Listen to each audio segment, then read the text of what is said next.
Okay, Mondays. You've been bugging me for 3 years. Where's Season 2? Where's more Wolf Among Us? Well, it finally paid off. Congratulations. Season 2, 2018.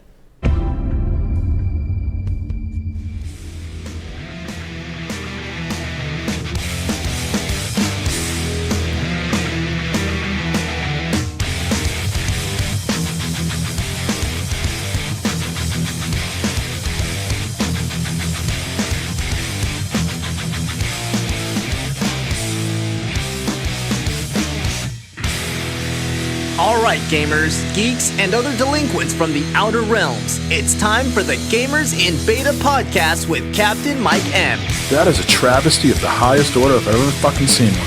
Featuring assorted co-hosts, J Maniac 17. The fuck was that all about? Corey Atwood. It's not my fault you guys all have shitty taste.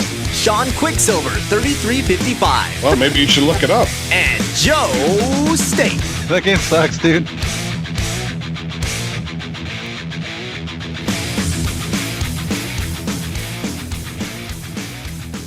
All right, so I have just recently, it's sad news, but I did just recently sell my motorcycle, which is like, it's like my last bastion of coolness now. I've like completely embraced being like an old lame dad. But since I sold that, I have a little bit of extra change laying around. So I went out and bought a mountain bike because like, fuck running. I hate running for exercise. So I was like, I'm going to buy a bike. I have a nice neighborhood. I can ride around the neighborhood. And there's actually like a little trail behind my house that goes like through the woods into an area behind an elementary school where there's like a playground and my daughter can like walk through the woods to go there. It's kind of cool, but I figured I would take the mountain bike through it because fuck it, it's a mountain bike, right? It should be able to ride through the woods. It's not the greatest trail, but I was like, oh, I'll try it. I'll try the downhill portion of it. So like I'm bombing through the woods way faster than I want to be, and I'm scared as shit trying not to crash as I'm going through the woods. And I look down. I'm going really fast at this moment. I look down to make sure my wheel isn't going to like sink into the ground because it's not really a great trail area. And I look up, and as I look up, my face goes through this giant spider web. And I'm not talking like like a couple strands of spider web that'll still make you freak out. This was like thick, like you can't quite see the other side of it thick. Like you buy from like, you know, like an It's a Party at like for a Halloween like party. Adam's like that. Family thick? Yeah, like really gross. Like it wraps around my face. It gets in my fucking mouth. And it just instantly, I almost crashed off the bike. I instantly like throw the brakes on and like jump off the bike and I'm peeling the shit off of my face. But yeah, has anybody else gotten spiderweb in their mouth? Because it's, yes. It's like horrible cotton candy. It's so fucking awful. I do not like spiderwebs, like, walking through them because I feel like I can never get them out of my hair for, like, a couple hours. I'm always like, what is that, like, blowing against the back of my ears? What is that? Is that still the spiderweb? Oh, yeah. Like, that's how I felt, too. And this was so thick, like, I could feel it coming off of my face, like, pulling it off of my back of my head, like, 'cause it wrapped around completely. It was like the spider pulled, like, a Home Alone on me and just, like, totally caught me in this web. And so I had to take a shower when I got home because I could not feel, like you said, I didn't feel right until I took a shower. Oh, shit. Yeah, we used to argue about who was going to be first when we go out mountain biking because that was the person that would clear out the webs. I'm totally new to that. I didn't even know that was a thing. Yeah, weird. Keep your mouth closed when you mountain bike. PSA for everybody out there. Well, welcome to episode 208 of the Gamers in Beta podcast. As usual, Captain Mike M. We have everybody here tonight except for Sean. Sean and the Gamers in Beta community, we've had a massive falling out. Nah, I'm just kidding.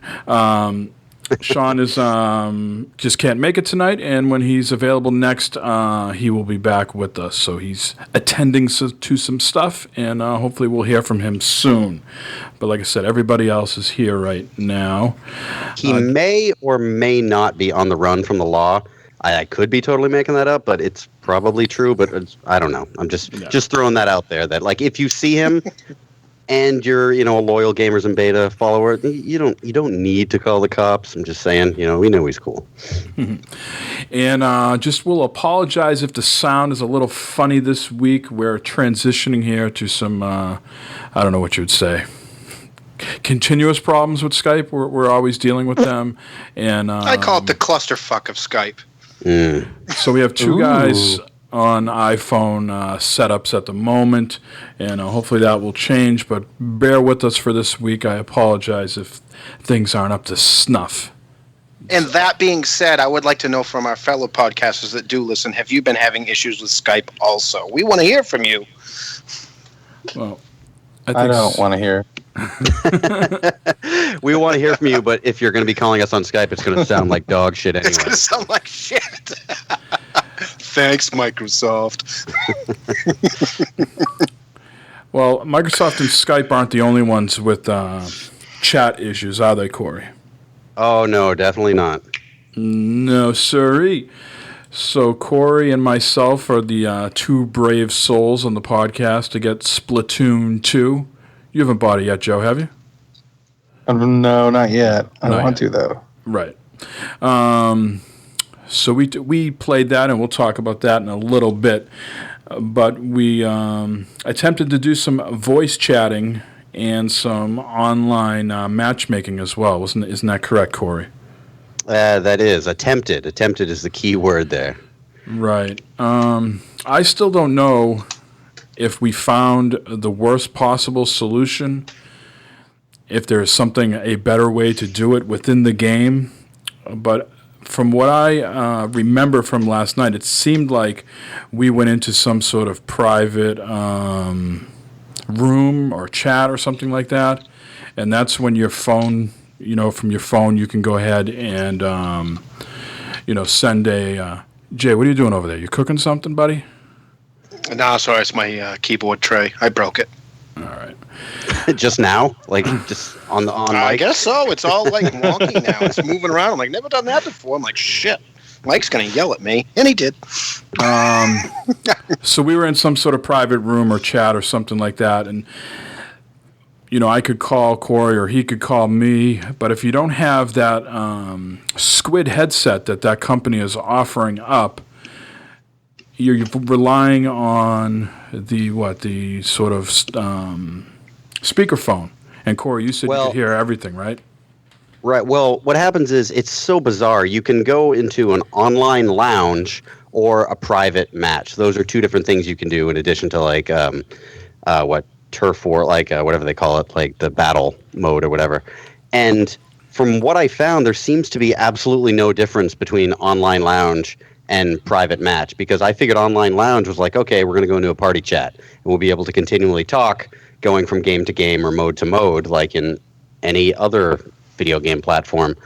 But if you go into an online lounge, which is essentially their verbiage for a chat mode, you can only play a private match. I can join Mike and play with him in like public matches, but we weren't able to chat. It was so fucking bizarre. Like it didn't make sense. The whole thing is very half-assed. I don't quite understand. It needs a lot more work, if you ask me.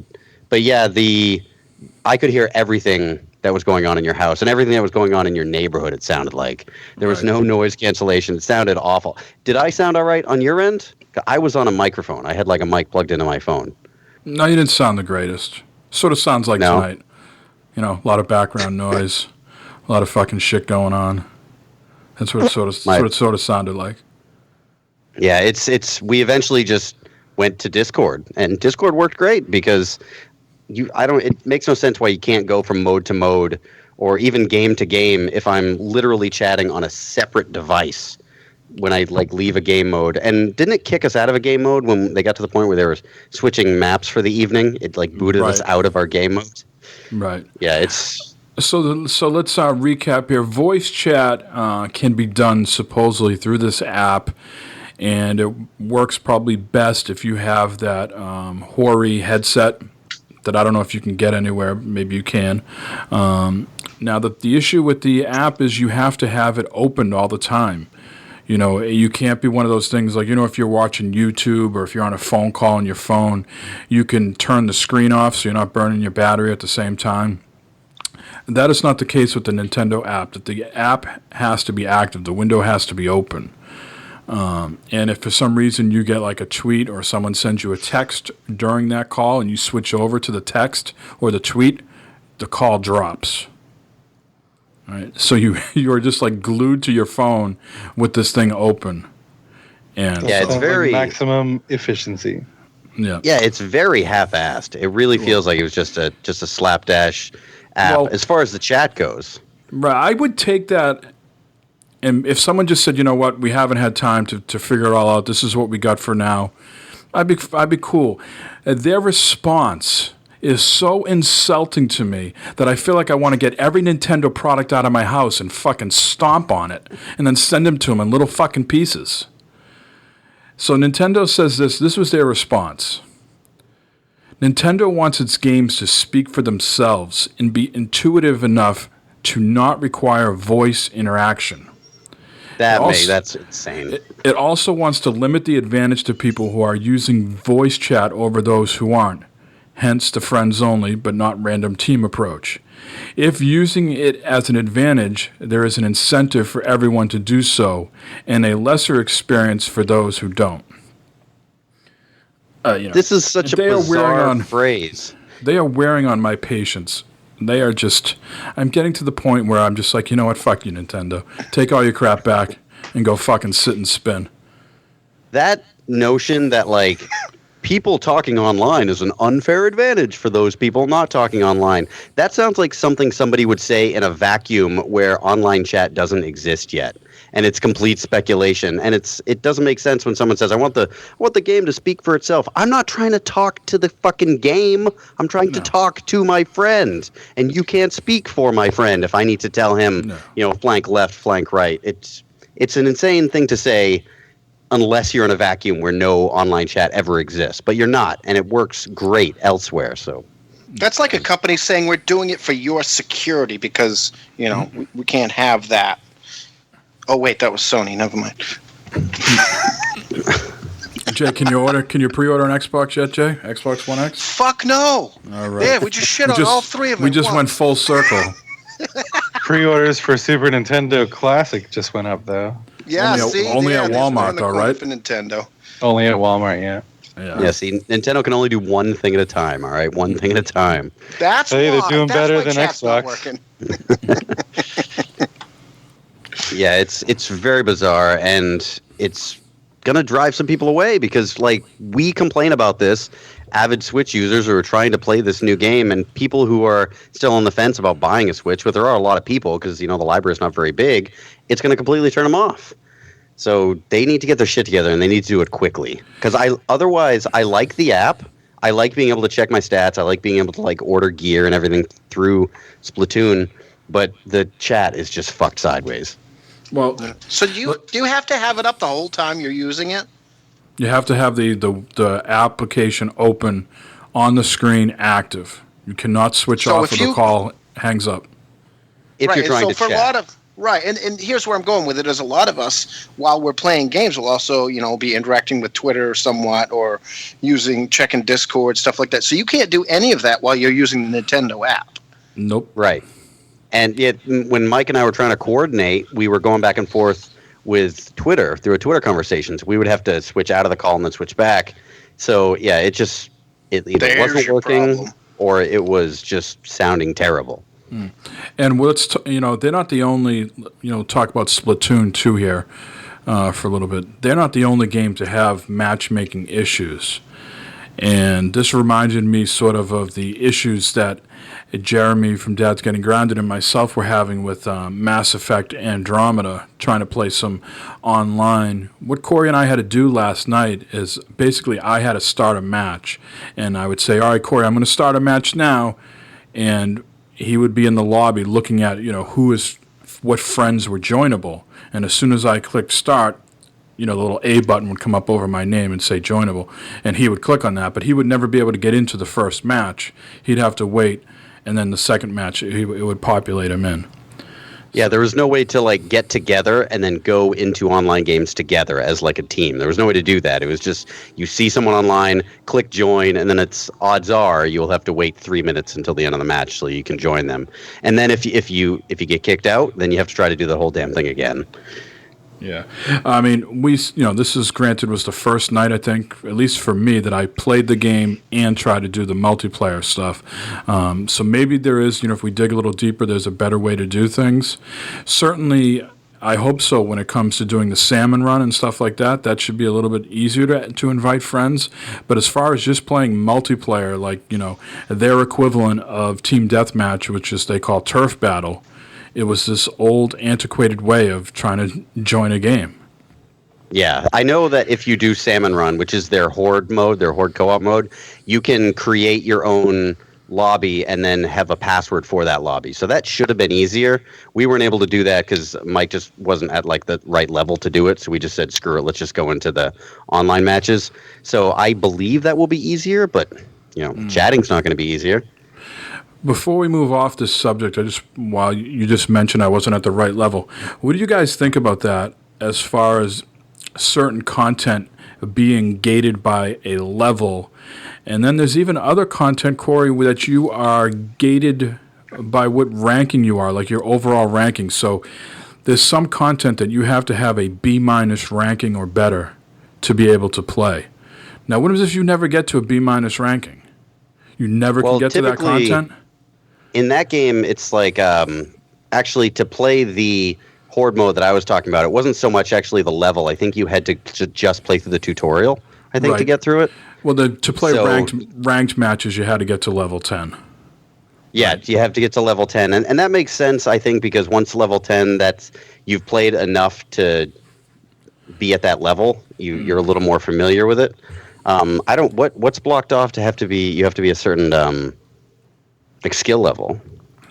I got to find it. I don't have it at the tip of my fingers here, but I was reading through some stuff that you had to have a B- ranking or better to access, which I was like, man, someone just spent, it cost me, because I went digital. You guys are saying digital for the win. I had to spend $63 because you get tax.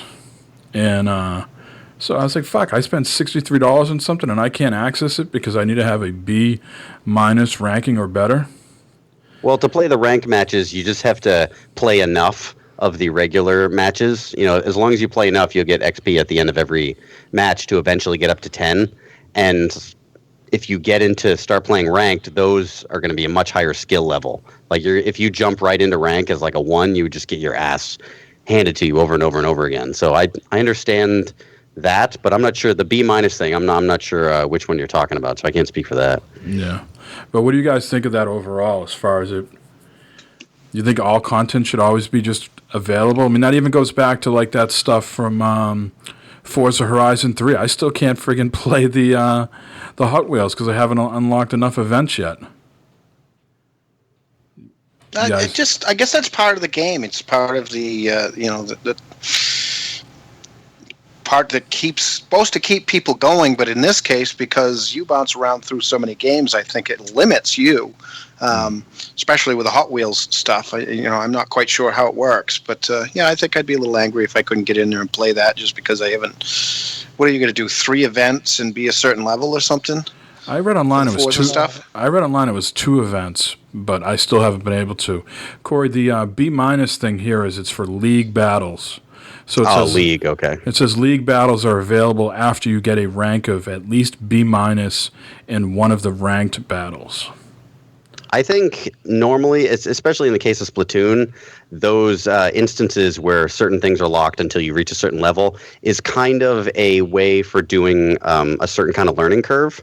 It's like here, playing the minors for a little while before you want to jump into the majors. Like, it's intended to teach you a bunch of things about the game before you jump into the deep end. I think that's what the intention is. I can't speak for the Hot Wheels content because I haven't played Forza, though. It's amazing, though, they figured all that out but didn't, figure out chat. They got this whole system of, all right, we're not going to let you play this till you get to this rank, and then once you get to that rank, you can't play this because you need this overall rating, but yet they can't figure out chat, or they don't want to figure out chat, one or the other. They fucking better. Like, I'm excited to be able to play this locally with people. There's actually a video game store here nearby that does like get-togethers, and it's really close to my house. I can go there and play Splatoon with other people locally. I'm excited about that because I don't have to deal with any of that online chat shit, but they better figure that out because it's a shooter. You need to be able to coordinate if you want to have any fun, for Christ's sake. You want to be able to talk to your friends. Oh, come on. You didn't have it available in the first Splatoon, and everybody fucking loves Splatoon. Yeah, and I played it for, I don't know, maybe a month, and I was like, man, nobody else is playing this, and I have nobody to talk to. So I already guarantee you I'm better in Splatoon 2 than I ever was in the first one, because it was so lonely. And you know who wins from all this is all the companies out there like Discord. Twitch has a desktop app like Discord. Those are the people all cleaning up now because people will just go through that. They'll just go through their regular, team-based chat program, and they'll just be like, "Fuck you, Nintendo." Oh yeah, just absolutely. give up and not play at all. It worked great when we switched to Discord. There's no problems after that. Yeah. Now, how do you invite people, though? Don't you have to use the app to invite people? No, we just talked about that. We had to do that whole intricate system where I said, "All right, 1, 2, 3, go," and then he tried to join on me. Yeah. It's fucked all the way around. So if you want to do it sounds like they need to go back to the drawing board and start all over again because none of it's working. Well, We'll private figure out- matches you could do. Private matches we could do the phone, and that worked fine, but it was just one-on-one. Who the hell wants to play Splatoon one-on-one? Yeah, that Well, I'm glad we got some positive stuff out of that app there. 'Cause at least one piece of it works. Now let's move on because I'm tired of hearing this shit.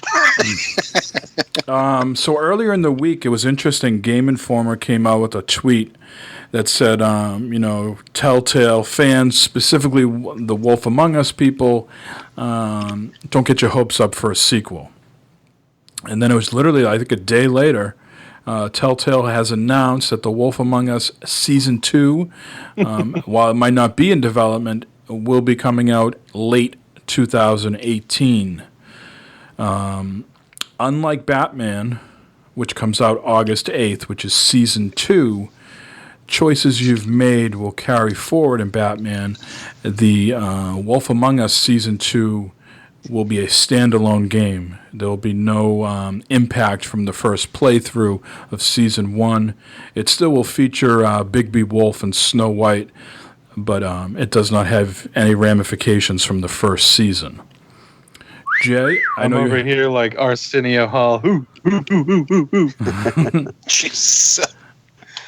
Now, Jay, I know you were waiting on this one. You haven't played many Telltale games since The Wolf Among Us, and this was your favorite. So you're excited? It's still It's still over a year away. I am excited, and I don't get all that excited about Telltale games anymore. But I'm kind of excited. I want to see this one again. I really enjoyed that. I had never experienced any of the. I guess it's the comic is Tales, Fables, or whatnot. Fables. Comic is Fables. Buddy. You're right. I'd never experienced any of that, but when I played the game, I really enjoyed it. So yeah, I should.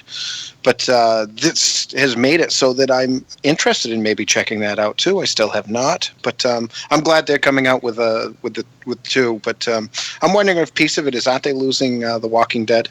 The Walking Dead is wrapping up. Whenever the next one comes out, it'll be the fourth and final season. So it makes sense that they would go in, but I thought they were going to grab another something different. I'm glad that they're going back to Bigby Wolf and was it Cinderella and Snow White, Sleeping Beauty and Snow White and the little pigs and all them little bastards. I want to play with them again. Well, the Big B and the Wolf Among Us, that whole thing is like a detective story, right? I mean, the first one was one long detective story. That formula seems to work better for a Telltale game, like a detective story where you interview people and talk to people and you gather clues. That formula seems to work better than, I would imagine, than even like The Walking Dead. Anyone I know who really likes Telltale games always praises the first season of Wolf Among Us as their best one. So I'm surprised this didn't happen earlier. Yeah, and I think Batman works well for that too, even though I haven't played it. But for like you said, they use the detective side of it, and it really works well. And I'm hoping that they do the same thing for the next one coming up. So it'll be good. And the last thing I want to talk about before we get into some of the fun stuff here is Gigantic has finally been released, Jay, after 4 years of alphas and betas. Corey, I'm sure you remember many PAX East with this game there. And I remember seeing it at PAX West and PAX South and going to their parties and things like that. So you have to kind of give them a little bit of credit that they have hung with it through a lot of layoffs and other people wanting to own the game for a little bit. And I think Motiga has the game back again. And so it has come out. It is getting good reviews. People say it is a fun little MOBA to play, and it has some twists and turns that make it interesting. Is anybody going to be picking this up and playing it? It is a free-to-play game. You can get it on Steam, Windows 10, or you can get it on Xbox One. I'm not going to get it. I just reinstalled Heroes of the Storm, though. That is it's fucked up. These guys got out of beta before we did. Yeah, that's what's scary. There's so many, this is basically a lane shooter, right? Is that what they call them?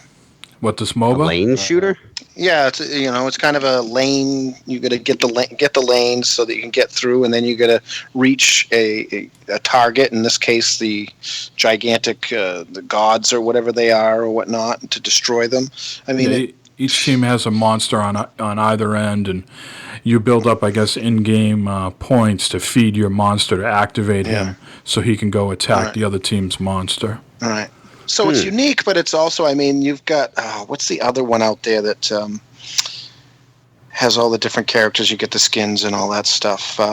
Smite? The one with all the gods? Smite, yeah. You got Smite. You got all these other ones that have come out. So, they really garnered a lot of attention when they first came out. I'm curious to see how well they will do, because it was somewhat fun, but it was tough too once you weren't playing in the setting where you had a coach over your shoulder who knew everything, so it'd be interesting to see. I'm sure there's going to be people that will latch on to it, but we'll see, as we have been saying lately, if it has legs. That's a good box quote. Somewhat fun, but tough too. Yeah. For gamers and beta. and I just want to say that I did get that joke, Joe, of they're at a beta before we did. I didn't get a chance to put the comedy slide whistle in first, so had to do the callback. So there's supposedly 19 characters in the game. They're not all available. Of course, with the free-to-play game, you can buy them, and they can all be available. They have a ultimate pack that costs $30, where you get all current characters and any future ones that they release. So sort of like the I think God pack that you could buy for Smite. Yeah. Same type of thing. I can't remember before, Jay, when we played this, if they had the they're calling these fortune cards, where they offer you up a handful of different challenges. So you might need to get to a certain level or complete a character-specific challenge, and if you get those, they give you a boatload of in-game currency to go ahead and buy skins or other characters. No, I think that's something they've added, but we got in. We were in really early when we played it, and we played it at PAX East. What was it? 2 years ago? 2 or 3 years ago, at least. Yeah, it wasn't 2 or there 3 this years. year. Yeah. I think it was the big game on the floor 2 years ago. Yeah, and we did not play on our consoles in the early access. So I did actually play a little bit on the Xbox, and I stopped immediately because it looked terrible compared to the PC version. Oh, and right. I wanted to. I guess I'll download both and compare them. But supposedly it requires 6 gigabytes of RAM on the PC. So anybody out there who's only has an 8 gigabyte setup, I'm curious to see how that's going to unfold, right? Because the other 2 gigabytes maybe just for your operating system, and so curious to see how all that's going to play out. But I'm going to check it out. It was a good-looking game on PC even then in the early stages. Yes, it was.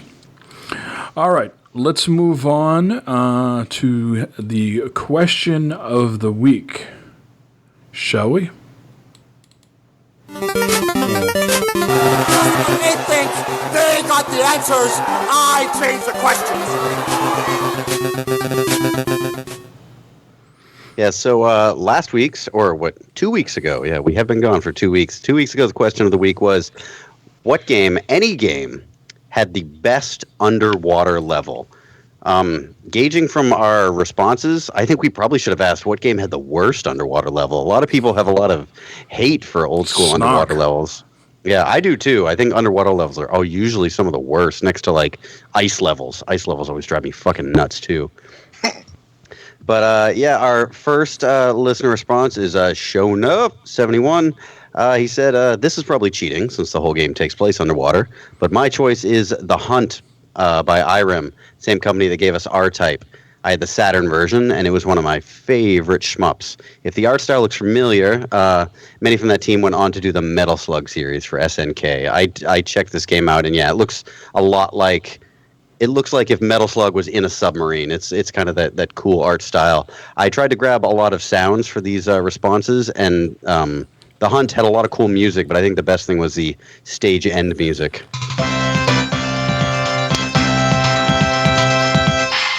So I hope that brought back a memory or two, sure enough. All right, and the next response, Agent Orange. I've been thinking about this question for a couple days now, and I got to say that the Super Mario Brothers water level are the ones that keep popping up for me. So I think I'm going to go with that. Now, there are some MMO water areas that were pretty cool. Anarchy Online had some cool water areas, but those really aren't levels, so I don't think they can count. So I have to hand it to Agent Orange. I kind of agree with him. I think the very first Super Mario Brother underwater level, that's always been my favorite. Oh, so good. So good. So good. All right, and the next one, I Inhale 420, he said, and I think he's just trolling us here. Zelda Ocarina of Time had the water temple. It was such a pain in the ass on my first run, though.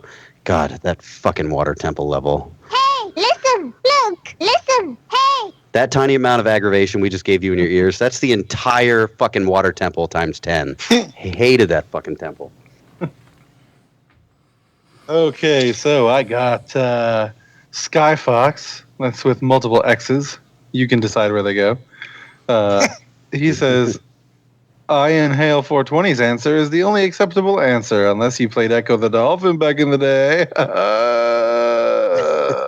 And Echo the Dolphin had really cool music, and I couldn't grab any of it, but I don't know if anybody else played this, but this fucking sound... Anybody remember? Oh, that's the noise Echo makes when he gets hurt. It hurts my ears. Echo a bitch. Chaffee says, none, never, nope. Underwater levels are gaming poison. Maybe Bioshock was okay, only because swimming was not involved. I agree. I think he's one of the only one of us here who has any sense. Smart. Team Chaos Theory says, Conker had the Dog Shark one. And then Awakened Heathen says, does Bioshock count? Lol. Technically, it's underwater. Well, anyway, I'd say the whale world in Super Mario Land on Game Boy. Wife says the underwater levels in Mario 64. Oh, I sucked at those levels. Those always drove me nuts. I'd have to go with the Bioshock. That does technically count, and I agree with you. And Mafia Thug has said, okay, so I can't really name the best underwater level in a game, but I'm playing some Ghost Recon Wildlands right now, and I have to say, that's the best water and underwater graphics I've ever seen in a game. Of course. That is what he'd say, right? Jeez, I'm crow. One of these days, we might even get in there and play with him, and he'll be so excited he won't know what to do. Well, that's Ghost Recon. Usually he's playing Rainbow Six. Oh, right. That's right. So, all right. Devious Mr. Matt, at Devious Mr. Matt from the 40 Cast. Do you know him, Mike? A little bit. Okay. I hate water levels. They are the bane of my existence. That being said, Mario water levels were pretty fun. Go ahead. And we have Matt, TDG Dad's group he's in, at Jagoosh on Twitter. Does Bioshock count? Yes, we've gone over that. I think that's the best answer, I think, so far, is because you don't have to fucking swim. Well, there's one section, so... and I mean, the water leaking in to have to, like, force you into different parts of it, that was always cool, where, like, it was very panicky when you had to get out of those rooms. Yep. XX Mav 3R1KXX25 Maverick 25. Maverick 25. Well done. In case you don't speak leet speak. So I asked my girlfriend what was the best underwater level she played ever. She replies with Kingdom Hearts. I turned into a fucking dolphin. Okay. I did not play that. Anybody? Corey? I do not know the part she's referring to, but I mean, if you turn into a dolphin, it sounds fun, except for that. That always sounds painful. And Joe, did you ever play Kingdom Hearts? I did, but I don't remember that part at all. Oh, okay. I've never played it. That's why I was asking.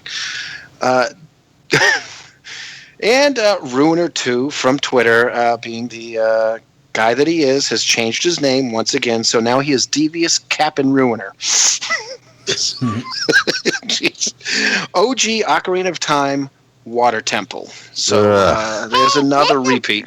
And he put a derp face in after that, so that was Oh yeah, that was a troll. Busting balls again. I swear, did someone put? Does this music ring a bell for anybody? I thought someone put this as their answer. No, nobody.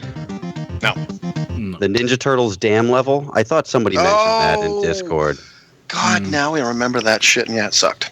Yeah, that was incredibly hard. I remember I actually the whole game. the whole game was terrible, but that game was just that level was out of left field. Like, oh, now swim underwater in this nearly impossible level to get rid of these bombs, because that's what the Ninja Turtles do, is swim underwater and dismantle bombs. So, Corey, why don't you tell us your favorite or least favorite or memorable moment? Either will suffice. I really enjoyed the first Super Mario Brothers underwater level, which is no surprise because I always say, cliched retro bullshit answers. But I have to say, I think one of the reasons that most underwater levels give me anxiety is from this. And I don't know if it's going to trigger anything in anybody else, but just trigger warning if you hate underwater levels. Sonic? Absolutely. Sonic 2. Wait for it. I was totally going to say. Wait for Sonic to he's going to die. There he goes. He's dead. He's fucking dead. Yeah, that like anxiety building music would always stress me out. So any underwater level. I tried to grab a clip from when Lara drowns in Tomb Raider as well, but that didn't really have good audio. But yeah, it freaks me out. I don't know. I have a thing about being underwater and getting trapped. So yeah, fuck underwater levels. They drive me crazy. All right. I'm going to get back to you in a second there, Corey, because I got a bone to pick with you, or a little disappointment, you being the retro guy and things. Oh, okay. And being local, that I'm disappointed. But maybe someone else will give the answer. Joe, do you have a answer here, or a tale of woe? Oh, totally. Oh, thank you. No woe. Tell us, Thurston. I like the underwater area in Journey. Oh yeah. Well, what about Abzu? Abzu's like an underwater journey. Well, let me get there. Sorry. Spoiler.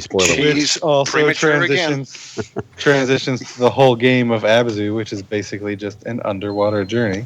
Precisely. So yeah, but yeah, the underwater part of Journey was really cool, especially when you're trying to hide from that giant ass fish. Oh yeah. Ass fish? I've never seen an ass fish. Sorry, had to do it. Jay, ladies and gentlemen.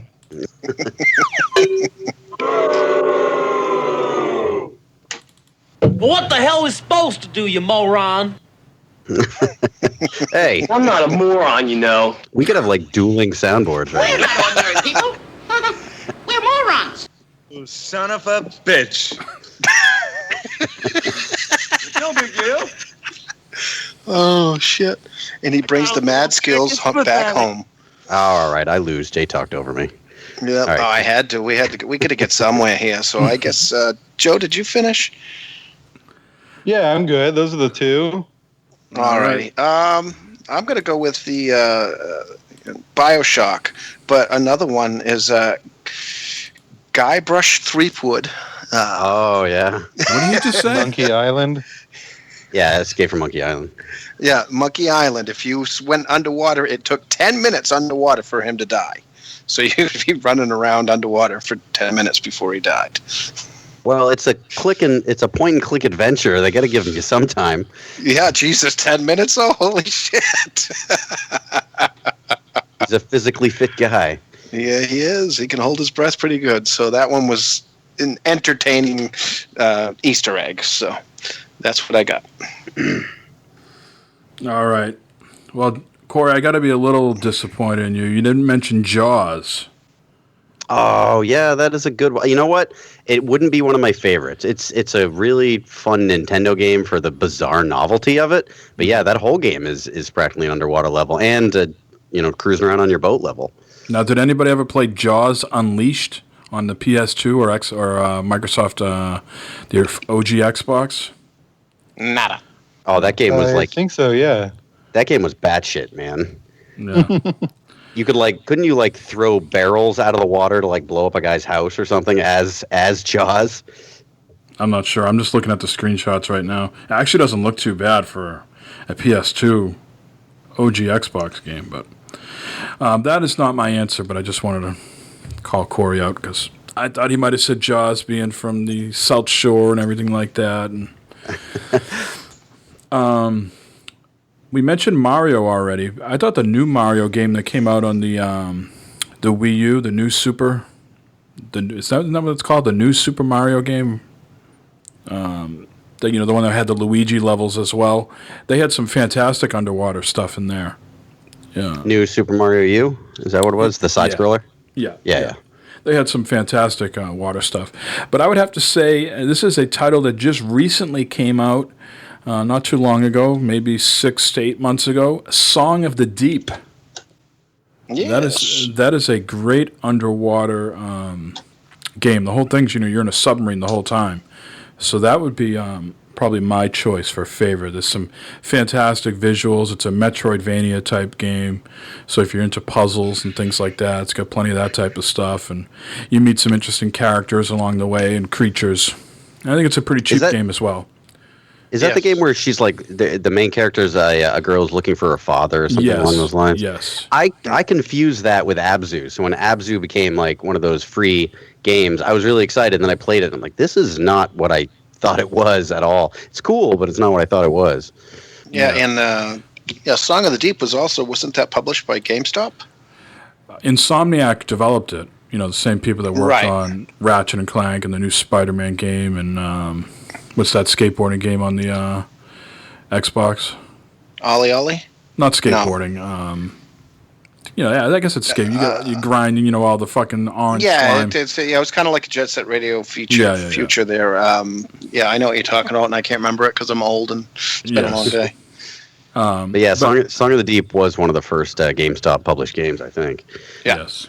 Yeah. So that would be my answer. Is probably the favorite. That's a good one. My least favorite moment, I distinctively remember this when I was just getting into PC gaming after a little bit of break, and I had a Gateway computer. Remember when you could order Gateway computers? Oh, yeah.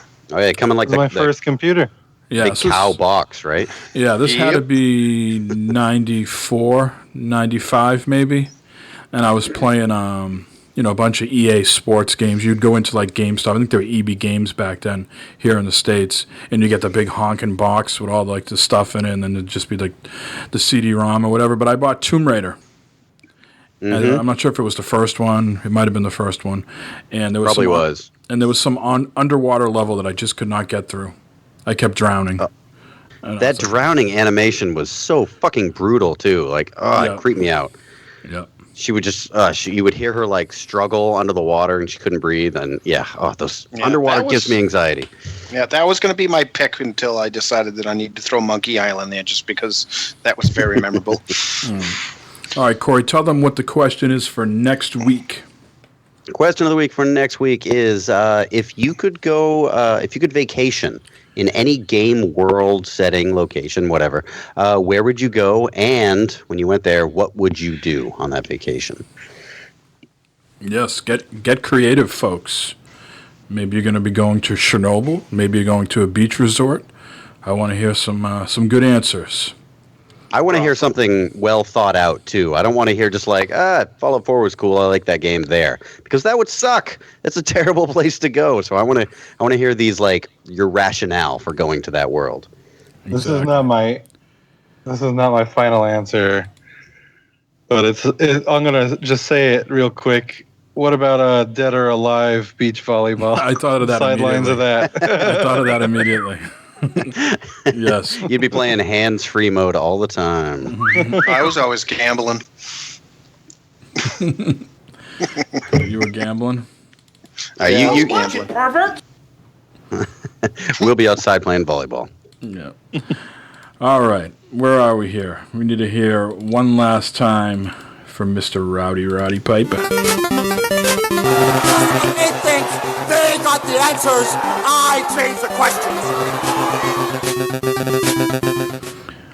All right. So we've had a few weeks off, and we had a few people call in. But before we get to those voicemails, let's hear the intro. What is the intro for this one? This is, you got them labeled in a way here, Corey. Me? I can play Don't it right talk. now. Don't talk. There you go. Well, aren't you sick and tired of talking on the phone? Sitting in your room, conversing all alone. Talking about everybody else. But what you'd really rather do is talk about yourself. So, don't talk to me. No. Throw me under the bus, motherfucker. I was looking for something a little obvious, like voicemails or phone. 1 week off with Rusty. What the hell? Rusty, lack of enthusiasm, no fucks. It's all wrapped into one. We're shaking it off. So let's pick one of these voicemails here. Let's see who we want to go first. Let's go this one. What is up, gamers in beta? It is your wind tunnel friend, Josh. Captain Mike, I hope you enjoyed your wedding. Through that week that we couldn't hear you guys. I hope you had a good time. My question for all of you is, my buddy, he's giving me a PlayStation if I can fix it up. I have no idea how to fix this problem. It's called the Blue Ring of Death on the PlayStation 4. No idea how to fix that or what I have to do. So if you guys have any thoughts on that, that'd be great. Google, baby. But yeah, thanks for answering my question last week. That was awesome. And yeah, that should be it. You guys have a good day. Game on. All right, Josh, thank you. And just so people know, I wasn't getting married. I was at a wedding. Multiple wives over here. Yes. I want to say before we answer his question, I love that he's now Wind Tunnel Josh. He now has an official call-in name of Wind Tunnel Josh. That makes me happy. Yeah. Now, has anybody when he says Blue Ring? He's our wind tunnel friend. Sorry. Yes. Talking over you. Go ahead. Keep going. It just makes me think of the horrible term tunnel buddy. Ugh, you're disgusting. And so now I don't know if I'm all right with that. No, tunnel Wind buddy Tunnel. Josh over here. That Wind Tunnel buddies just means you fuck the same chick but in a wind tunnel. So yeah, he's Wind Tunnel. That is just hell blue. I will say this, Josh, that I just Googled Blue Ring PS4, and there is a plethora of answers for you. So they look very convoluted, though. Like you literally have to take it apart. If you're fearful of opening up your PS4, I don't know what the answer is going to be if you don't want to literally open it up and tinker with it. Right.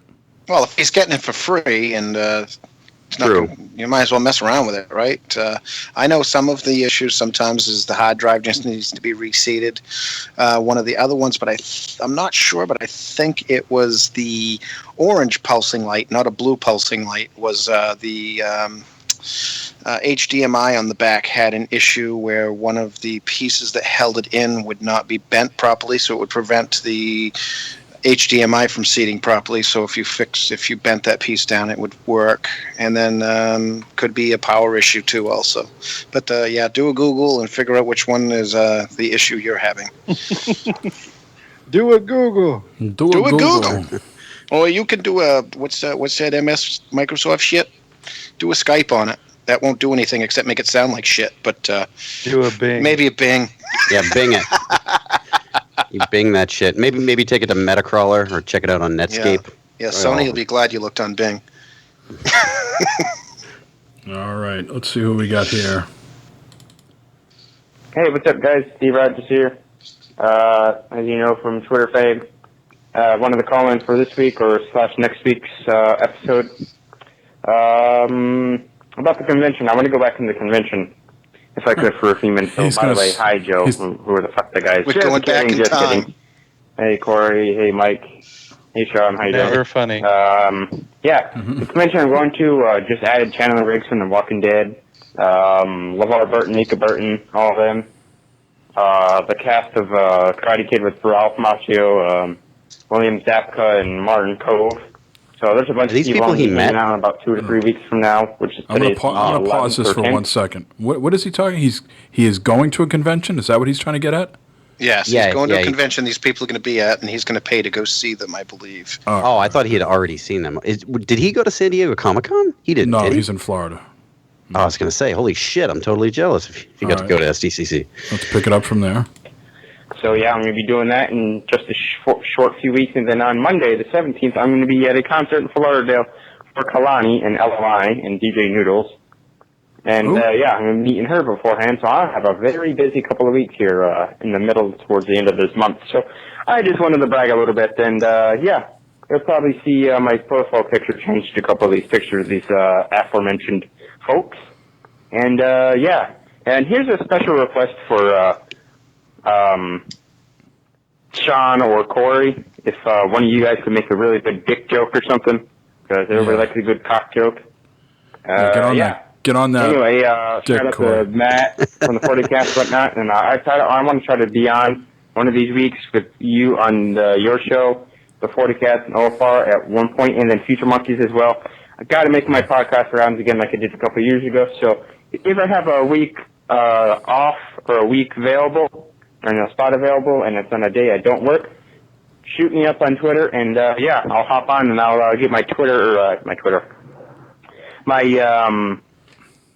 or whatever you use up and running and whatnot. So if you ever have a day off one of these weeks, and I don't work that day, Corey works every day. Corey never, on Twitter never or has any time Facebook or off. Instagram or whatever, and I'll hop right on. That goes to the Florida Cats and OFR and Future Monkeys as well. Thanks. I'm going to pause him for another second there. So he wants you to do a dick joke, and then he wants to hop on. I had a dick ready to go, but I mean, God, it went limp after all that talking. I sent him a dick joke on Twitter, I think, after he is a sent dick his voicemail. joke. Him calling in is a dick joke. Now he's from Florida, so he's got to have some kids somewhere along the line. So he should really be on Dad's Getting Grounded. That's where he should make his podcast appearance. Did he say he was going to meet LeVar Burton too? I think that was in that list of names. That motherfucker. Fucking Reading Rainbow dude. I'm very jealous. Well, in that concert, I knew a cat named Noodles, but he didn't sing. DJ Noodles. Oh, I think there's another couple of minutes of this. So here we go. And hashtag dicks for life, and vagina and titties.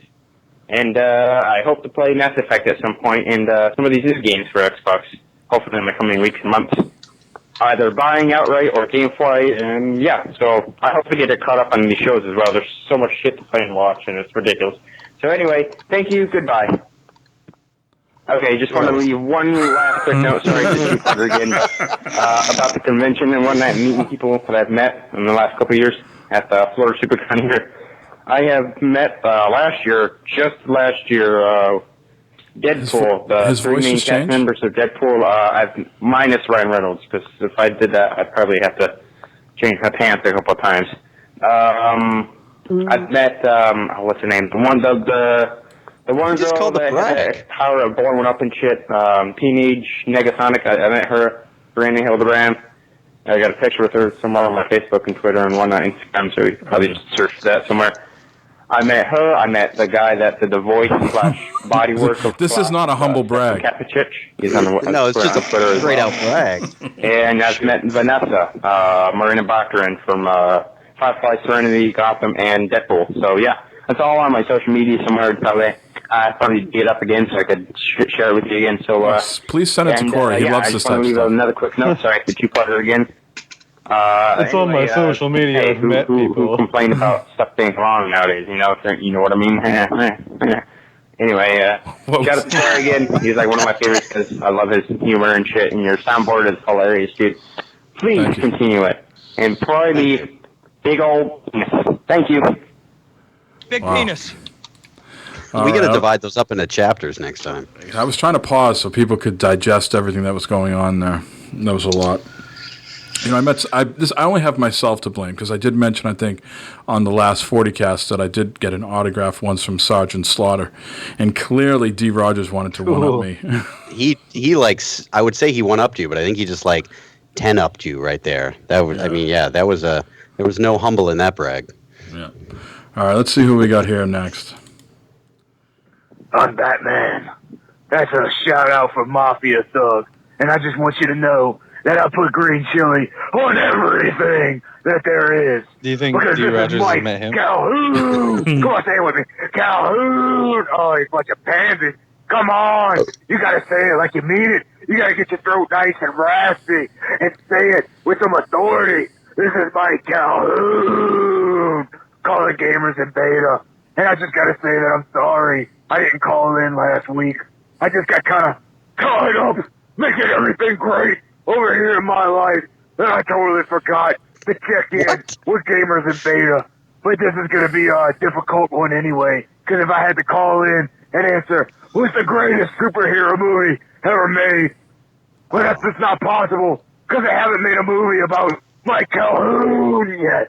And when they do, you can rest assured that's going to be the greatest superhero movie that ever was made in the history of cinematics. But now, here's a better one. What's the worst one? By that great guy Afterthought. That's easy. It's Batman versus Superman. That had to be the biggest monstrosity to ever grace the screen, much less to call itself a superhero movie. How stupid is that? But to go back to this discussion on Discord, a superhero is anyone who can fight evil and go against crime. That's absolutely a Deadpool, because he has a special ability. And that's absolutely the Punisher, because he does something more than any of us ever do. So he's out there fighting the crime, putting up the good fight, and that makes him a superhero. All of these guys are superheroes, and you can't argue against that, because it's Mike Calhoun saying so. And when you get your own special t-shirt with your own special logo, especially as badass as a logo as a Punisher skull, then that just can't be overlooked as a superhero. As for this week's question, what's the greatest underwater level there ever was in a video game? Well, that's easy. There never was one, because being underwater sucks. There's a reason you can't breathe underwater. There's a reason you can't go underwater unless you got some special apparatus or some oxygen to help you get down underneath the water. And this idiot won't go! It's a great... Oh my goodness. This guy's a moron. Okay, moving on. This is a turn lane. He does. Oh my goodness. I'm totally sorry. This just interrupted this awesome phone call. Anyway, here's my question for gamers in beta. Tits or ass? Let's find out what kind of men you are later. Do you think he has to lie down after making those phone calls? Because Jesus, who knew we were like the minor leagues for like the WWE? Does Vince like listening in and like recruiting these people? My Lord, that's a lot of energy. Yeah, that's like straight up Macho Man energy that he comes with. And why does it have to be an or? Why can't I have both? Why can't I have both? Oh, cool butts for sure. Yeah, I'm a butt guy too. I'm definitely a butt guy. Yeah, I would wholeheartedly agree with that. Really cool big boobs, but a terrible butt, and that's so disappointing. But if a girl has like a cool butt, you know, you can be a little bit lenient on them. Like a cool butt, like the butt that'll like it'll pick you up at the airport. Like, oh, this butt is totally cool. Like she takes her pants off and her butt's wearing sunglasses. Now what about a? No, I'm not going to go down there. I'm not going to objectify women like that right now. All right, you're right. What about Jay? Jay said he agreed with that. He said it was valid. Right? Oh, so that's a valid. I was originally going to say just boobs, but yeah, if you have a good ass, if you get some boobs that go with them, it's nice. So we're like a 3/4. And that's the chauvinistic Gamers in Beta Minute. And I have found sometimes women are not so much into boob play after they've had kids. Just throwing that out there. For whatever that's worth. We could go down a weird sidetrack right now. Have a whole new segment on the podcast. Yep. All right. Where the hell were we? Oh, we have one person left, of course. I'm not sure if I can handle this. After these other people, I'm not sure I'm ready. Gamers in Beta. Hello, gentlemen. There he is. It's me again, Hey. Fred French. What's up? Calling in again. What's up? Hope everybody's doing fine. I'd like to just take a second to be very serious here and address Captain Mike. I'm sorry for your loss, sir, and I hope you and your family do well and be strong. Sorry about that, sir. Now back to the show. Anyway, calling in, I'm going to answer your question of the week. Kind of a cheesy answer, but hey, I got to say, when I played that game, every level was outstanding, and it was underwater. Outstanding game. Never played the second one, though, so I can't really comment after the first one, but I know the first one had a lousy end boss fight, but I still enjoyed it. Good game, great game. Wait, what game? Now, what everybody's driving for. I think we saw BioShock. So, here we go. I think BioShock. Now, introducing a moment with mustard with your host, Fred French. Thank Wait, you. he has Thank you. And good evening, everybody. segments Welcome now? to a moment with mustard. Well, fucking D and Calhoun did. Why not him? And I found something new, a raspberry honey mustard dip and glaze. I bought it. I picked it up. It caught my eye. I thought this might be good. And I'll tell you what, folks, it's delicious. Now, I haven't really had it on like any type of like sandwich type thing. I just kind of been throwing a pretzel in it, chopping down a pretzel and washing it down with a beer, but very enjoyable. So Fred French has tipped anybody, if you're out in a store and you see a mustard you never tried before, grab it and give it a roll. You might really like it. Who demanded he talk about like the old Fred French way? I have a question for you guys once again this week. Oh, good. Let's say you want a contest, all expense paid, to go to any sporting event, stadium-like, in the world. Just wondering what you guys would pick, what stadium you'd really like to visit, see what's going on there.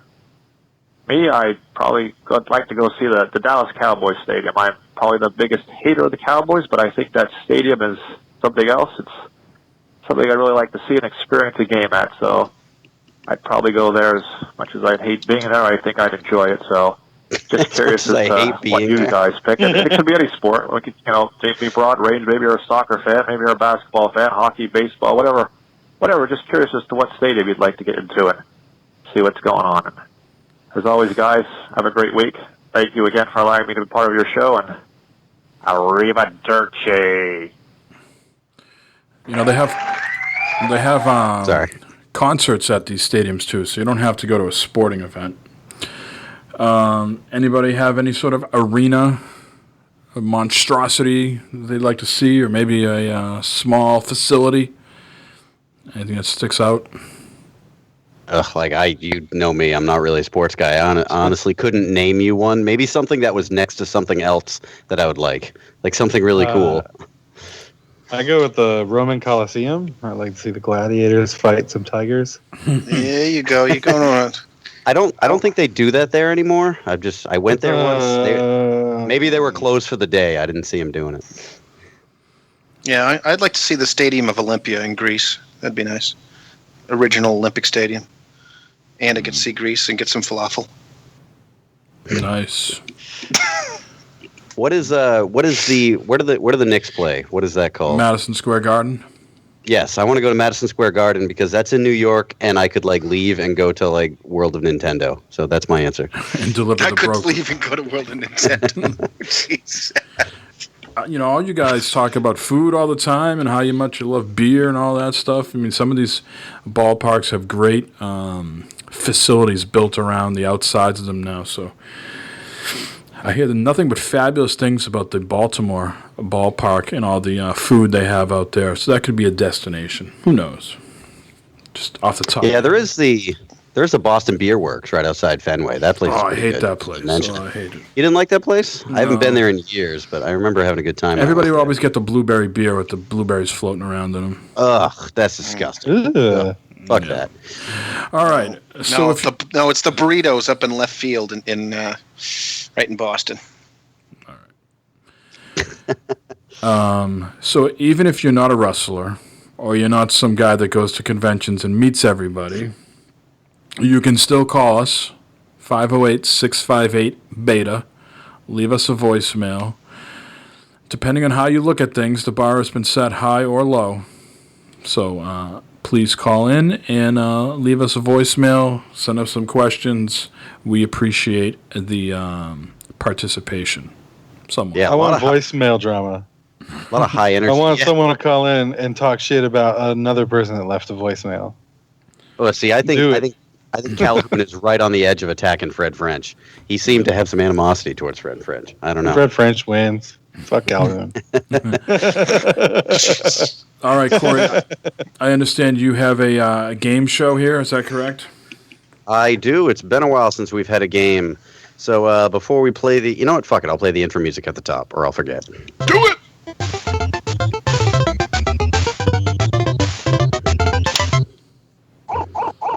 All right, now there are a shitload of games coming out right now. A lot of great games coming out right now. So if you're anything like us, you just don't have that much time or money to play all these games.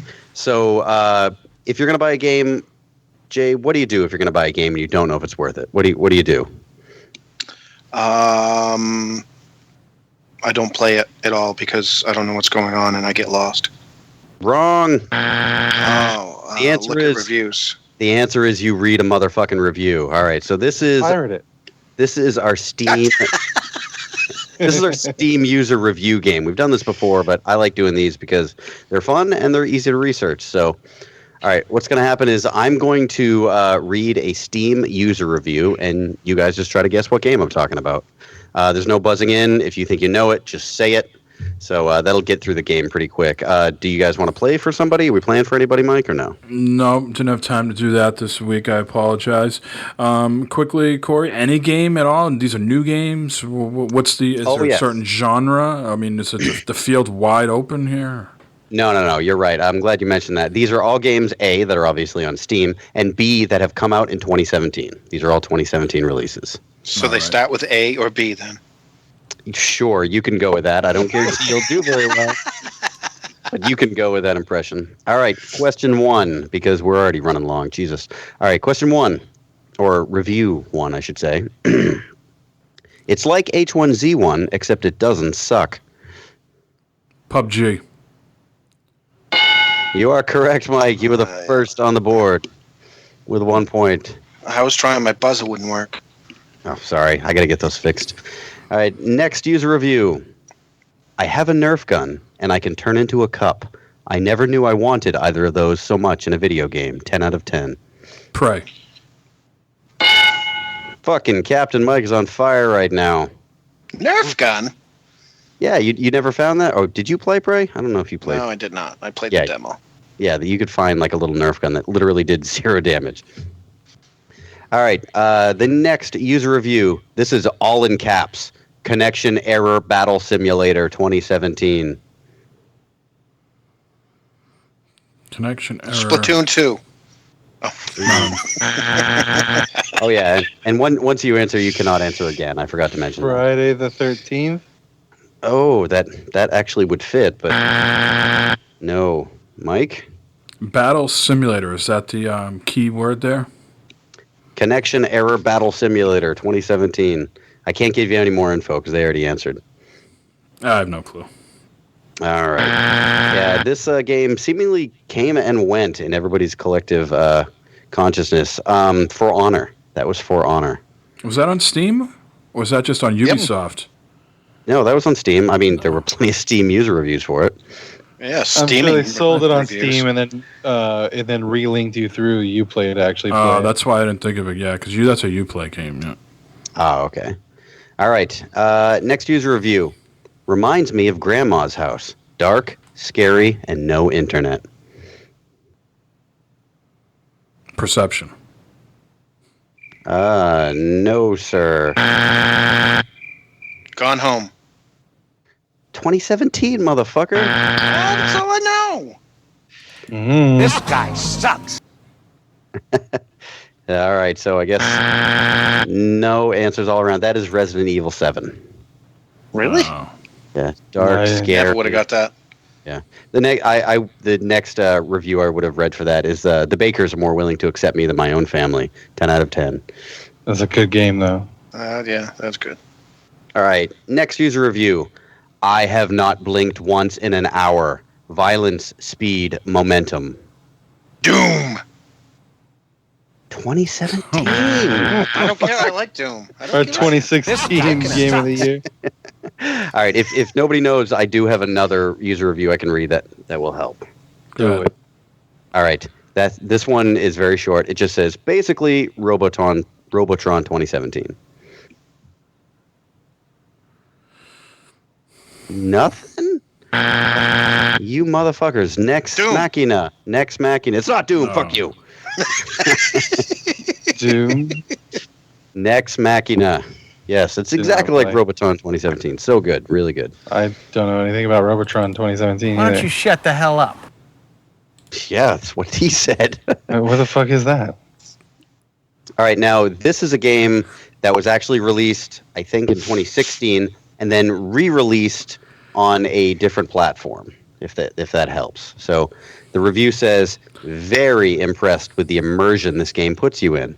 The first hour, I dove into my wall to dodge a bullet. Super hot. Super hot. Oh, shit. Who the hell said that first? I think Mike said that first, right? Yeah, there you go. Super hot. That's right. Hot. Super slut. So is Mike the only one with any points right now? Yes, sir. Yes. Motherfuckers. Super All right. hot. Next one. This game is like if Hideo Kojima smoked weed and tried to make a Final Fantasy game. Which is accurately, like a very accurate description of this game, actually. Oh, is that Neo? Not Neo. Not Neo. Nier Automata? There you go. I'll give it to you. Jesus Christ. On fucking fire. Somebody's been playing some fucking games. Oh, shit. All right. The next one. I love the challenge of this game. Even when I die, it becomes a race to gather enough resources to craft a pair of pants before my mom walks by. Ark. No, sir. Close. I knew that it wasn't a 17. Close. Well, no, it will be a 17 release, won't it? It will, yeah. Oh, what's that? Anybody? All right, I'm buzzing. Yeah, that's Conan Exiles. Because of the dick, the dongometer. Oh, right, the dick slider. Yeah. All right, next one. We can have dueling crickets. That's right. I forgot you also had that on yours. Next one. Shot a Nazi in the nads. Then I shot his friend in the throat. Sniper Elite 4. Son of a bitch. Yeah, motherfucker. You got to me before the joke. He said the game told me that one of the Nazis had a pet cat, so I didn't shoot him at all. That was the end of that review. But yes, should we even keep playing? Because Mike is stomping on all your dicks right now. How many more? I want to get at least one. Let's go. What dick? There's no dick anymore. No. All right, so Getting very close to my shaft. there's 2 left. You can do this. I'm rooting for you, both of you guys. You guys are on a team now against Mike. All right. Plant C4 on the chickens. Kill the guard. The chickens live. And if nobody knows it, there's another review that'll make it a little more accurate. Okay. No? Okay, the next one. It's like co-op Metal Gear, but dumb. Nothing? Rainbow Six Vegas. No. I don't know. Vegas. Fuck, I went deep that one. You refused to say a game that came out this year. That was Ghost Recon Wildlands. That's another one that's not on Steam. That's why I don't keep saying those. Right. Yeah, that's a newbie. That's what you play. You cheat, sorry. Dr. Jones. You cheat. There's Steam user reviews. Hey, someone's reviewing these on Steam. And last but not least, this is one of my favorite reviews here. This is all in caps, by the way. You play a mentally challenged snake who can barely walk. He's that massive. Snake pass. Correct. Oh, Good I was going job. to say fucking. Woohoo, I got one. I'm really sorely disappointed that you didn't put the fucking dick game in there. Oh, genital jousting. You're right. I should have put that in there. You're all over that. What's wrong with you, Corey? I'm sorry. I got a little dick. It's pathetic. That would have been a big dick. You know what you are? You're a dipstick. A 14-karat dipstick. We got to isolate Jay just saying that would have been a big dick. And that's the game, Mike. You fucking ran away with that shit. That was all you. Thank you. Take a fucking victory lap, my friend. And your prize is we get to move on to the next thing. That's right. We still got half the show to go. That's my prize. Fuck me. Hopefully the wife recorded Game of Thrones. That's all I got to say. I can keep what we've been playing very quick. I think I can go through that pretty quickly. Yes. Well, we got some stuff to talk about here. Let's save the Yonder for the last. The three of us have played Yonder? Yep, I have. Yep, so let's save that for the end. PUBG, Battlegrounds, whatever you want to call it. Been playing lots of that. Played some last night with Joe and Nick. Played this morning with Nick and Jake. I think Jake played with us last night too. Sure. So lots of fun to be had there. And Joe, you'll be very proud of me. Today I have officially gone keyboard and mouse. What? Oh, whoa! Yep. All the Another one bites the up? dust. All the matches I played today were all keyboard and mouse, and what is up? I didn't. How'd you do? I didn't do any better or worse. I didn't. It is what it is. Did you get spicy? We got spicy a lot. The last match that we played, we were all like grouped up together, and so I didn't think of it. I walked in this house and there was like a whole bunch of people, and I just assumed it was Nick and Jake. I'm like, "What are you guys looking for? You find anything good?" Blap blap blap blap blap. Fucking whole team just annihilated me. Holy shit! Just laughed at your corpse, I imagine. Who the fuck is this guy? Yeah, I didn't shoot at them. I'm just like walking around, like looking at shit. They just fucking lit me up. I was like, son of a bitch, that wasn't you guys, because they're talking. I was like, oh, this fucking sucks. But yeah, last night. Go ahead. Last night was amazing, and Nick slayed that whole team. That was awesome too. It was. We really hit some high points in last night's game for sure. Yeah, spicy. We riff off this from Giant Bomb. They call, all out high action, pushing the action in PUBG spicy. So we would just drop it in zones where there'd be a lot of people, so we could mix it up right away. Yeah, because if you die quickly, you can get into another game really fast. It's way better than like spending 30 minutes just finding shit and having an excess of stuff and then just getting killed your first interaction. Right. Exactly. So, yep, enjoying the experience there. It was like about 2 weeks ago I finished Horizon Zero Dawn. I think shortly after our last episode on the Monday or something like that, I finished. So that's finally done. And that poor game, as I think I mentioned on the 40 cast, has the, the connection of I had to play like 25 hours of it over again because of the issues with my PS4 at the time. And then I also finished it I think the morning before I was going to like my uncle's wake or something like that, or when my uncle died, something like that. So that poor game has nothing but bad memories in my mind, but we'll weigh it differently maybe by the end of the year. Destiny 2 beta, am I the only one to play this? So far, yes. I certainly did not. So again, Bungie knocks it out of the park with the guns. Everything feels absolutely amazing. I think visually, everything looks better than before. Not that the last game looked bad. This one looks great. Some really interesting environments. I'm not sure how I feel about dropping down into a lot of these worlds and then almost like platforming to other places. There's a lot of that going on. But I think just the overall thing is I just didn't really feel like it was compelling enough. They drop you in, you're level 20. You can do some PvP stuff. You do a short story thing when you first start up. and then you can do a strike mission, I believe, and do some other PvE type stuff. Did you play any missions over and over and over again? Because that's what Destiny says to me. Like, did you play any mission 17 times? I didn't do anything like that. I just made sure to get a little taste and moved on. Yeah. I did a bunch of PvP, did the strike mission, did the opening story thing, and that was it, you know. If you like Destiny, got the fuck out. If you like Destiny, you're going to love Destiny 2, in my opinion. It just feels like a bigger, better version of it. Whether that compels you to get it or not, I don't know. That's what a lot of people seem to be saying in our Discord chat. Exactly what you just said.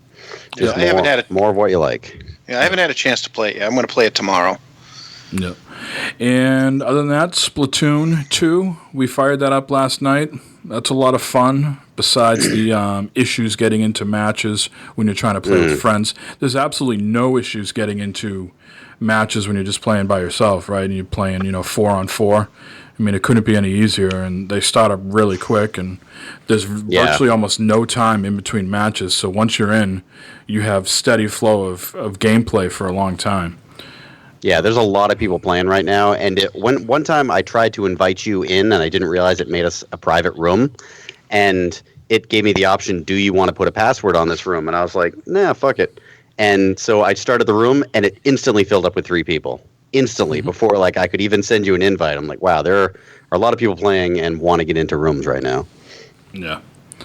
Lots of fun. Weapon variety is great. The courses that you can play through are really intricate, in my opinion.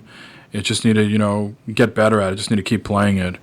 But there's something, even when I played the first one, can't you almost feel like you would know what that ink would feel and smell like as you're going through it? There's a real I don't know how to describe it, but it's just a real believability of it, the way the audio. I think the audio really sells it. Like the way when you move through the ink, that noise that it makes when you move through the ink and pop up out of it, and the splatting noise. Yeah, they translate that very well to make it feel real. I agree with you.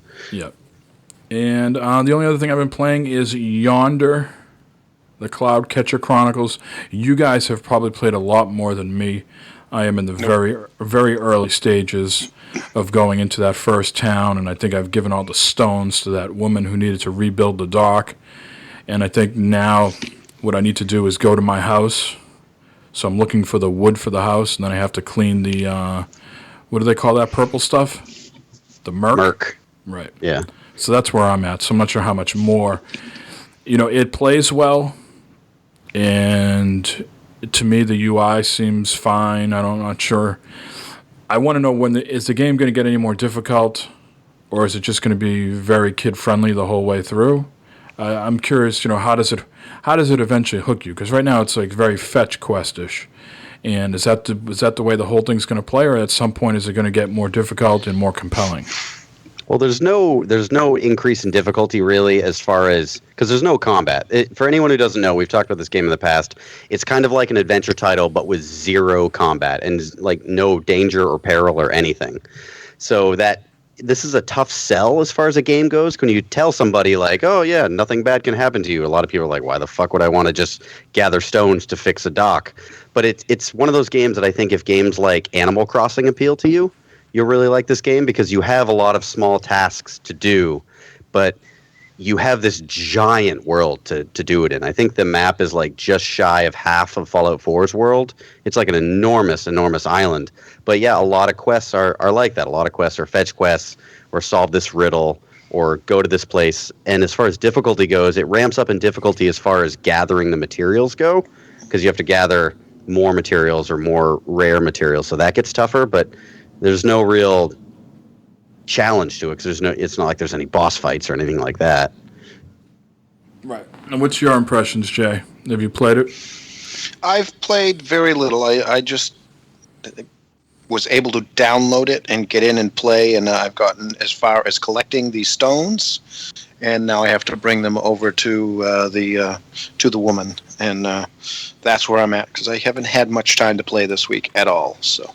Oh yeah, you guys are real early. I think I got about 15 to 20 hours. I think into it right now. So yeah, I probably don't even have an hour into it right now. So if you got 15 to 20 hours into, is there at any point do the fetch quests become more challenging? Like like I'm in a way like traversal, or like as far as they're not obvious. All right, the stones are out here. You know what a stone looks like. You get a stone.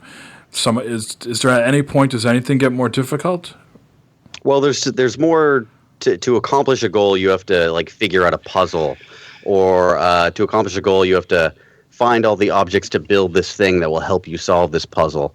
As far as like real difficulty in gaming goes, not really, because it really reminds me a lot of Animal Crossing in the fact that it's just these smaller tasks, but it's this enormous world. I think the real drive to play it is to like explore and to make the entire world better, and the whole farming and crafting part of it. The farming and crafting is a lot like Harvest Moon or something. Have you done any of the farming yet? I haven't done anything like that. No, I've hacked the guys like weeds and stuff like that. I've done very little crafting where I made thread or something like that. Now, as you're sitting here playing this game, are you saying to yourself, "I'm enjoying this. This is something I would pick up at the end of a workday and play," or are you saying, "You know what? Hey, I need some." Time with my daughter, let me fire this up, and I know she'll enjoy it. I did both, actually. I got it a while ago, and there was like a week straight where I would play it every day in the evening, and sometimes I would play it with my daughter, and she got really into it. But it does both. It's very kid-friendly. If you have a kid who's really young who you want to introduce to like the Zelda-style genre, but you're worried about violence, this is a great game to play. But also, it's just a very relaxing game if you like the adventure of Zelda, but you're not going to mind if there's no combat. If you don't mind, quote unquote pacifist style games like Animal Crossing or like a farming simulator type game, it is fun, but it's definitely not for everybody. So somebody who might want to unwind and, shoot some people in the face in Call of Duty are not going to want to do this. So it's not for everybody. But if you like Animal Crossing, it's something I would really look into. All right. And it is great for a game if you want to play with the kids. So. Oh, yeah. Yeah. Well, depending on the kids. My kids would have no interest, but what are you going to do? Right, but yeah, young. I guess a good game to get the younger ones into, I guess. Yeah. Last question, Corey. Does the customization of the character get more involved as you play? So right now, I've unlocked some glasses, some different hair colors. Is that pretty much par for the course? Like you're just going to unlock different clothing and things like that, or is it getting any more intricate? No, it's a lot of it's clothing. Like you can unlock something to make cloth, and then you can make your own clothing, or you can just be given clothing as a reward, and all that clothing is cosmetic. Again, I've said Animal Crossing I don't know how many times already, but it's like that. You can put on a new shirt, a new hat, but it's not really going to affect the gameplay at all. Okay, gotcha. And every time you jump off a cliff, you get an umbrella. You do. You do a little tiny like Mary Poppins down off the cliff, which is fun to do. So I don't have any other games. Corey, did you have anything else to add? We did Splatoon and Yonder. 2, Yonder, and I finished Serial Cleaner for review. That was a while ago. We just haven't recorded in 2 weeks. If you want to know all my opinions on that, there's a review on Bigo Games you can check out. I won't bore you with that. But did you give a score? I did. I gave it a 7.5 out of 10. All right, Joe. What have you been playing besides Battlegrounds or PUBG? Well, first, last night when we were playing PUBG, it was one of the most intense things ever.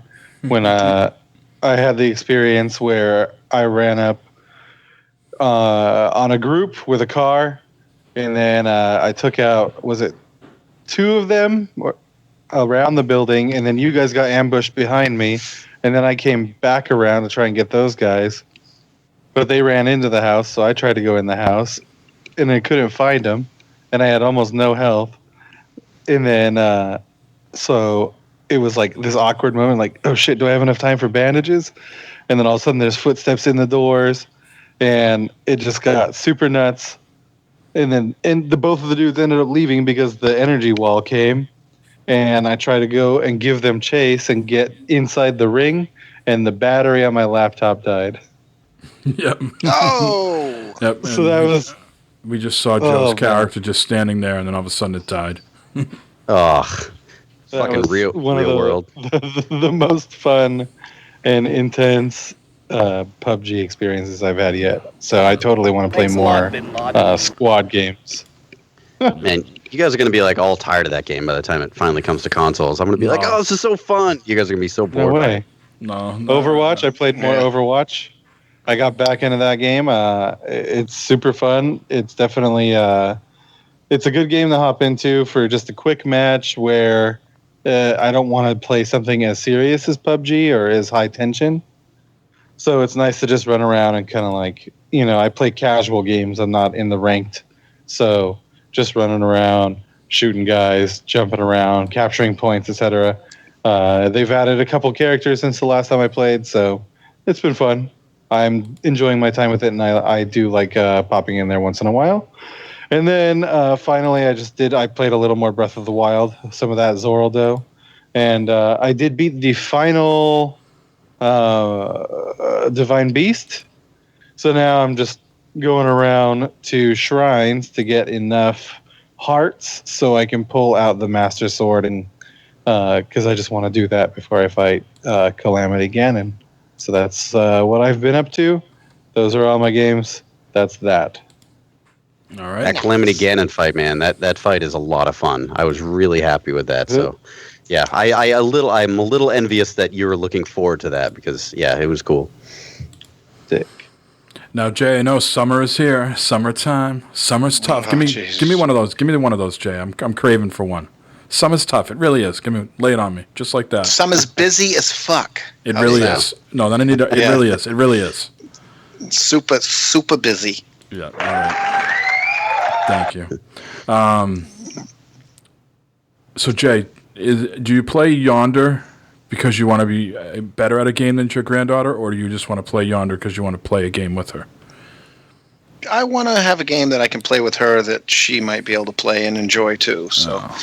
And, I just know that she's already a better gamer than you. I was just checking to see if you were playing a game. Well, not yet, but it won't take long if she'll just stick with it. So she already kicked his ass in PUBG. So yeah. Oh, whooped it. Yeah.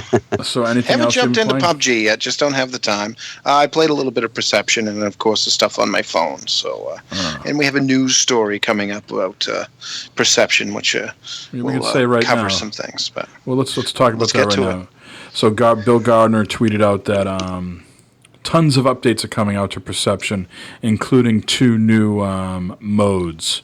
You're going to now be able to select between story mode, which is just going to give you the experience of just the story, obviously, or you can play in spooky mode, which is going to be a mix of story and danger, or you can play in scary mode, where the enemies are much more aggressive.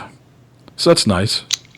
Yeah, and so if you like, die, it basically resets you back to the beginning. So so it's like it spans the. Do you want to play Gone Home or do you want to play Alien Isolation?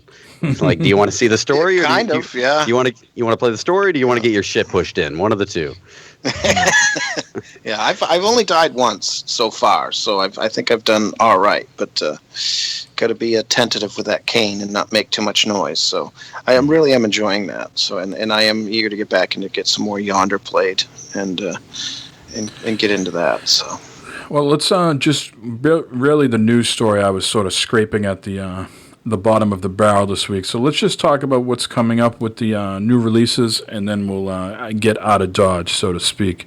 So just like we mentioned that Gigantic is finally been released, Jay, another game is also being released this week, which we've talked about at length through various episodes. Fortnite finally being released by Epic Games and published by Gearbox. That's just odd. It's pretty bad when... It's getting a lot of attention. It is not a free-to-play game yet. It's going free-to-play in 2018. Right now, I think the cheapest you can buy it is $39.99. If you buy it physically, and I've seen Randy Pitchford tweeted out at Target today, they were selling the box copy for $60. Other than that, Zen Studios, who you know from all the pinball games, they're releasing their mini golf game this week, Infinite Mini Golf. I keep confusing that with what Everybody's Golf or the yep. Yeah, I keep which used to confusing be that Hot with Shots. Right. That I'm really looking forward to. Now, I often mention that the game will be a flavor of the week. This will be the flavor of the week and maybe longer. Pyre by Supergiant Games. This is a party-based RPG game. You know, you'll know them from Transistor and Bastion. This is their newest game. The that was big at PAX, wasn't it? I remember they had a booth at PAX. Yes. 2 years in a row. I couldn't even booth. you can't get near the game. And if you look online, the art for Transistor and Bastion were phenomenal, and this one is no exception. So I'm going to see what the reviews are like, and then probably pick it up, because I did like Transistor and Bastion. Sundered, is that how you pronounce this? Is coming out. It is a what'd you say? It's a Metroidvania type game. Yeah, but with like super fast combat, like almost like a Ninja Gaiden style combat with a Metroidvania spin to it. The same people that put out Jotun are releasing this one. Yeah, this one's more like that one was very like a Viking Nordic theme, and boss this one battles. Right, and this one's more of like a Lovecraftian type theme. Yep. Fable Fortune is being released. This is a card game, a collectible card game based off of Fable. That's, I think, some people, fans of the game, put together, and Microsoft and whoever else gave them the blessing to do it, and now it's being released. And this last one here, I've never heard of a Canadian football game before. And so someone will probably correct me and say there's been a whole bunch of releases, but Canadian Football 2017 is coming out. So for you people out there that are into football, like real football, like Madden football, not soccer, this is a football game. And with the CFL rules, there's only 3 downs, no fair catches, things of that nature. I think you have to dress like a Mountie. The whole game is played like like in maple syrup, I think. I just Googled it. They have some cool team names. Yeah, those are real teams, yep. The Red Blacks. The Blue Bombers, the Red Blacks, the Tiger Cats. The Red Blacks. The Rough Riders. The Toronto Argonauts. 2 colors. Doug Flutie pretty much played his whole professional career in Canada. I'm a big fan of the Blue Purples. They're a pretty good team. All right. So this has been episode 208. I think the lull in news and things like that should probably be over this week. August is going to be a slammed month for releases, and then once August is over, you're looking into the other major releases for the rest of the year. So anybody have any plugs or shout-outs? Anyone want to go first? Corey? I'll go. Oh, Jay. Go ahead, Jay.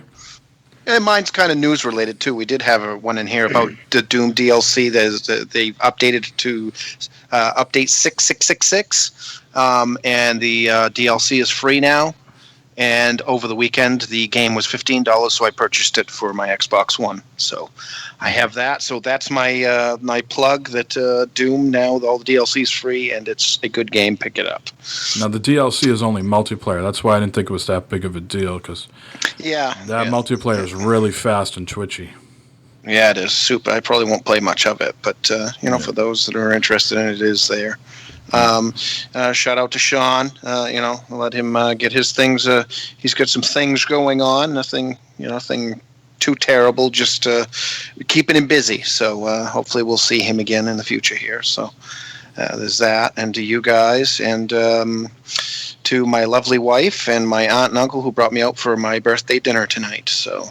On my way home from New Hampshire. So, happy birthday. Well, it's Tamari, but it's all good. Well, we got 58 minutes. And I'll be another year older. How do we age 1 year in a day? I don't get it. But so we'll go with that. And you guys for doing it. And, we're knocking the rust off again. Out a week, and look at how rusty we got. So. All right. Corey? I already mentioned my serial cleaner review on Vago Games, and I gave the numbered review score, so you don't even have to go look at it if you're only interested in the score. But also, I have an article going up on the Clickist about Yonder. It's not a review; it's just an article about the game. So if you want to know more about it, check that out. And I'm getting emails right now that more Neo Geo stuff is coming to Switch, actually, but who fucking cares about that? And if you want to give us a It just doesn't matter! I tell you, it just doesn't matter! Unless you're a Neo Geo fan, which there's a few of you guys out there. But holy shit, is that store full of Neo Geo stuff. All right, but if you want to call us, that number again is 508-6 658 beta. Please give us calls. I love those phone calls, and you got to bring the energy like Calhoun and Fred French. And that's it for me for plugs, I think. All right, Joe. Shout out to Fred French. I want people to call in, and I want conflict in our voicemails. So make sure that you do that, please. I don't even care. Just talk shit. Also, make sure that you go to my favorite website, www.fuckum.com/Sean Fuckum /Lucky Phantasm /Quicksilver, a bunch of numbers. Jesus. I'm just kidding. I love you, Sean. Make love to me. He's on the run right now. He can't. Oh, after that, I'd be on the run too. That was creepy. How do you follow up with that? Well, yeah, just thanks to everybody that reached out with Twitter and Facebook on condolences. I appreciate that. Everybody that has responded to the questions of the week and voicemails. We also greatly appreciate the participation. Other than that, keep listening. Hopefully we'll all get through this summer lull together and pick things back up again next week. So this has been episode 208, and we'll talk to you next week. Until next time, same beta time, same beta channel, and we'll have that rust knocked off. See you! You son of a bitch!